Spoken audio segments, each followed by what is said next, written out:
안녕하세요. 패즐부탁키 유튜브의 아톰입니다. 우리나라 진돗개와 외형이 비슷한 강아지인 시바 이누 편입니다. 일본의 옛 유적에서 뼈가 발견이 됐을 정도로 역사가 깊은 강아지로서 일본에서 가장 많이 기르는 견종입니다. 시바견은 일본 6가지 종의 전통 견종 중 약 80%를 차지하고 있을 정도로 일본에서 굉장히 많은 사랑을 받는 강아지입니다. 키는 37에서 40cm, 몸무게는 9에서 14kg 정도가 평균이며 우리나라의 진돗개와도 비슷하게 생겼습니다. 하지만 진돗개와는 달리 모찌라고 불리우는 볼살과 턱살이 풍부해 진돗개보다는 둥글둥글한 인상을 주는 것이 특징입니다.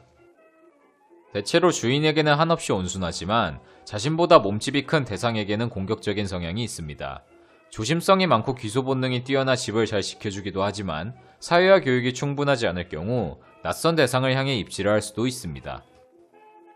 보통 분양하는 입장에서는 분양을 해야 되니 장점만 알려주는 경향이 큽니다. 저희는 분양과 전혀 관련 없는 유튜브 채널이니 솔직담백하게 장단점을 얘기해드리겠습니다. 독립성이 강하고 충성심이 강한 시바견은 고집도 강한 편으로서 사회성 교육이 충분히 되지 않으면 낯선 상대방에게 엄청난 공격성을 드러낼 수 있습니다. 때문에 낯선 환경, 낯선 상대, 다른 강아지를 잘 수용할 수 있게 만들어주는 사회성 교육은 필수인 강아지입니다. 시바견은 헛짖음이 적고 조용한 편이지만 활동량이 굉장히 많기 때문에 하루에 한두 시간 정도의 산책은 필수로 해주셔야 합니다. 대체로 강아지의 강한 공격성은 억압되어 있는 환경과 올바르지 못한 교감 방법으로 인해 드러납니다. 시바견은 대체로 튼튼한 편입니다. 하지만 피부와 장이 약한 편이기 때문에 이 부분을 중점적으로 봐주셔야 합니다.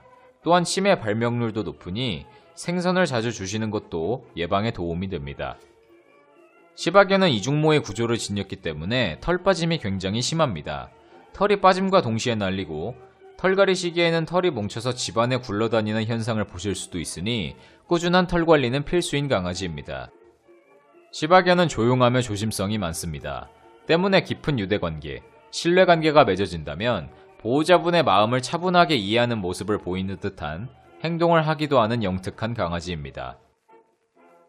시바견의 생활 리듬을 잘 읽고 리드해 주신다면 충성심 깊은 시바이누는 항상 보호자분의 움직임을 관찰하고 파악해 그에 맞도록 행동하는 능력을 지녔습니다. 최근 계속해서 반려견 사건 사고가 일어나고 있습니다. 늘 강조하는 사회성 교육과 교감이 충분하지 않고 강아지를 억압시키는 환경에 계속 노출시킨다면 강아지는 언제든지 공격성을 드러낼 수밖에 없습니다.